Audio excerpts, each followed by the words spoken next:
السلام علیکم۔ آج کی کہانی کا نام ہے کٹا ہوا پنجہ، قسط نمبر 3۔ ہسپتال سے ڈسچارج کے بعد کچھ دن آرام کر کے زاہد نے پھر سے کلینک جانا شروع کر دیا تھا۔ ادھر کبھی کبھی پولیس اسٹیشن سے بھی بلاوا آ جاتا تھا کیونکہ تحقیق ابھی جاری تھی۔ پہلے ہی دن زاہد نے غور کیا کہ راستہ بھر میں کوئی دیہات یا بستی نہیں تھی، نہ کوئی پگڈنڈی تھی۔ اس کے بدن میں ایک خوف کی دوڑ گئی۔ اس دن اس نے طے کیا کہ اب وہ واپس دوسرے راستے سے آیا جایا کرے گا۔ دوسرا راستہ تھا مگر وہ ذرا دور کا تھا۔ اس طرح کئی دن گزر گئے۔ زاہد بھی ایک حادثہ سمجھ کر بھول کر کام میں لگ گیا تھا اور آنا جانا بھی دوسرے راستے سے کرنے لگا تھا۔ پھر ایک بار گویا کہ ساری بساط ہی پلٹ گئی۔ کسی خیال میں گم زاہد اس پرانے راستے سے واپسی کے لیے نکل پڑا یا کوئی غیر مرئی طاقت اس کی طرف اس کو لے گئی تھی، خدا جانے۔ خیر جو کچھ بھی ہوا وہ اس پرانے راستے پر تھا۔ اچانک جب اسے خیال آیا تب بہت دیر ہو چکی تھی۔ اسے محسوس ہوا جیسے اسے اس راستے آنا ہی نہیں تھا، مگر اب کیا کر سکتا تھا سوائے آگے جانے کے۔ اس نے بائک کی رفتار بڑھائی۔ وہ اس منحوس علاقے سے جلد از جلد باہر نکل جانا چاہتا تھا۔ اور مطلع ابر آلود تھا اور چاند کی آخری تاریخیں تھیں۔ چاند ان دنوں بہت دیر سے طلوع ہوتا تھا۔ سڑک پر اندھیرا تھا، صرف بائک کی روشنی سی سڑک پر پڑ رہی تھی، کچھ درختوں کی اونچی شاخوں پر پڑ کر ماحول کو اور خوفناک بنا رہی تھی۔ بائک کی روشنی سے درختوں کے سائے ایسے لگ رہے تھے گویا سائے بائک کے ساتھ ساتھ درختوں کی شاخوں پر دوڑ رہے ہوں۔ سناٹے میں ایک بائک کی آواز بھی زاہد کو ڈرانے لگی تھی۔ ہلکی ہلکی ہوا بھی چلنے لگی تھی جس سے اونچے اونچے درختوں کے پتوں میں سرسراہٹ ہونے لگی تھی۔ سڑک سنسان پڑی تھی، کوئی جانور تک وہاں نہیں تھا۔ اچانک زاہد کو پتوں کی سرسراہٹ میں وہی خوفناک گراہٹ سرگوشی سنائی دی، علاج پورا کرتے جاؤ صاحب۔ اور تبھی اسے لگا جیسے کوئی بائک کی برابر دوڑ رہا ہو۔ کون تھا وہ جس کی سانسیں زاہد اپنے کانوں پر محسوس کر رہا تھا؟ زاہد کی ہمت نہیں ہو پا رہی تھی کہ مڑ کر دیکھے کہ کون ہے۔ اچانک پاس ہی کوئی الو چیخا اور کئی چمگادڑیں اوپر پھڑپھڑانے لگیں۔ ایک تو سامنے سے آ کر اس کے منہ سے بھی ٹکرا گئی تھی۔ تبھی بائک پر زاہد کے ہاتھ بہکنے لگے تھے۔ اس نے سنبھال لیا۔ یہی وقت تھا جب زاہد نے محسوس کیا کہ اس کے سیدھے کندھے پر کسی نے برف رکھ دیا ہو۔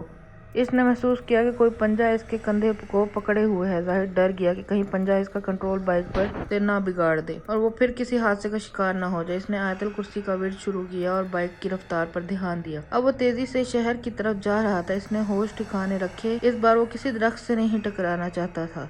اس نے سیدھے ہاتھ سے بائک سنبھالی اور بائیں ہاتھ سے پوری طاقت سے پنجے کو کندھے سے الگ کر کے درختوں میں پھینک دیا۔ تب کئی الو چیخنے لگے، چمگادڑیں پھڑپھڑا کر ادھر ادھر بھاگنے لگیں، لیکن زاہد بائک تیزی سے بھگانے لگا تھا۔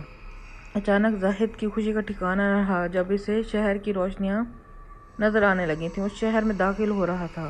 گھر پہنچتے ہی زاہد نے اپنی جرکن اتار کر دیوار پر ٹانکی۔ فریش ہو کر وہ کمرے میں آیا تو اس کی نظر جرکن پر پڑی تو اس کا خون خشک ہونے لگا، سانسیں گلے میں ہی اٹکنے لگی تھیں۔ قریب تھا کہ اس کی چیخ نکل جاتی۔ اس نے دیکھا کہ جرکن کے پچھلے حصے پر تازہ خون کے ریلے اتر رہے تھے جو آہستہ آہستہ نیچے پھسلتے آ رہے تھے اور نیچے گرنا ہی چاہتے تھے۔ زاہد نے فوراً جرکن کانٹی سے کھینچ کر باہر سڑک پر لے آیا اور لائٹر سے اسے آگ لگا دی۔ بڑی بری بدبو پھیلی اس کے جلنے سے، جیسے انسانی گوشت جل رہا ہو، وہ ویسے ہی جیسے اس گھر میں محسوس ہو رہی تھی۔ زاہد تہم پرست نہیں تھا مگر اب اسے ساری تہمات پر یقین آ رہا تھا۔ اب تنہائی میں بھی اس کے کانوں میں وہی منحوس پھنکار سنائی دینے لگی تھی جس سے اس کے بدن میں لرزہ طاری ہو جاتا تھا۔ وہ خوب جانتا تھا اس کے بعد والی دھمکی بھری درخواست کو جس میں اب گراہٹ شامل ہو رہی تھی۔ اس کا ذہن انتشار کا شکار ہو رہا تھا۔ اب کلینک پر بھی وہ نہیں جا رہا تھا۔ پھر کچھ دن بعد ایک دن اس نے اپنے آپ کو سنبھالا اور سوچا تو کلینک نہ جانے سے مریض کو تکلیف ہو رہی ہوگی۔ یہ سوچ کر اس نے ہمت جٹائی اور کلینک کو جانے لگا۔ وہ اس دن کو کوسنے لگا جب اس نے اس منحوس دیہاتی کی بات سن لی تھی، مگر اب کیا کرتا؟ اب ایک ہی کام کرنا تھا، اس پنجے سے چھٹکارا حاصل کرنا تھا۔ اس نے دوستوں کو ساری واردات بتا کر ان سے مشورہ مانگا۔ پہلے تو دوستوں نے اس کی بات ہوا میں اڑا دی، پھر اصرار کرنے پر ایک دوست نے کسی عامل جان شاہ کا پتہ بتایا کہ بڑے پائے کے عامل ہیں، تنہا ہے، عورت بچے نہیں ہیں، عامل زبردست ہیں۔ اگلے دن شام زاہد ان کا پتہ لے کر عامل جان شاہ کے گھر پہنچا تھا۔ گھر کیا تھا، ایک دربار لگا ہوا تھا۔ ایک طرف عامل صاحب دیوار سے ٹیک لگائے آنکھیں بند کیے بیٹھے تھے۔ ہال میں کچھ عورتیں اور کچھ مرد حضرات بیٹھے تھے۔ زاہد بھی پیچھے جا کر بیٹھ گیا۔ زاہد نے دیکھا کہ انہوں نے ایک عورت کو سامنے بلایا اور بولے، تیرا کیا ہے بھائی؟ اس عورت نے ہلکی آواز میں کہا، جو زاہد کو سمجھ نہ آیا۔ عامل صاحب بولے پانی کی بوتل لائی کیا؟ عورت نے بوتل آگے کر دی۔ انہوں نے آنکھیں بند کی اور مراقبے میں چلے گئے۔ پھر اچانک انہوں نے کسی عجیب زبان میں بولنا شروع کیا۔ کچھ دیر بعد انہوں نے آنکھیں کھولیں۔ زاہد نے دیکھا کہ ان کی آنکھیں انگارہ ہو رہی تھیں۔ ایک لمبی سانس لے کر وہ بولے بہت بڑا تھا، وہ بہت بڑا تھا۔ تم جاتے کیوں ہو رات کو درختوں کے نیچے اور ہم کو تکلیف میں ڈال دیتے ہو؟ پھر پانی کی بوتل میں پھونک مار کر کہا یہی پانی پیتے رہنا۔ زاہد کے لیے یہ پہلا موقع تھا ایسی چیز دیکھنے کا۔ آخری عورت کے جاتے ہی زاہد ان کے سامنے بیٹھ گیا۔ انہوں نے پوچھا تیرا کیا ہے رے بابا؟ زاہد نے ڈرتے ڈرتے ساری واردات سنا دی۔ وہ سن کچھ سوالات انہوں نے زاہد سے پوچھے، پھر اپنا چہرہ نیچے کر کے بیٹھ گئے۔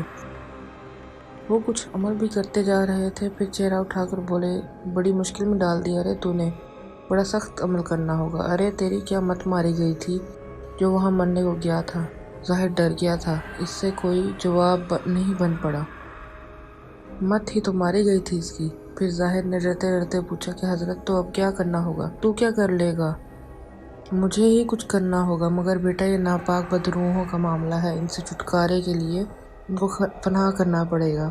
اس میں کسی کی بھی جان جا سکتی ہے، اسی جگہ جا کر فلیتا جلانا ہوگا، کچھ دن لگ جائیں گے اس میں۔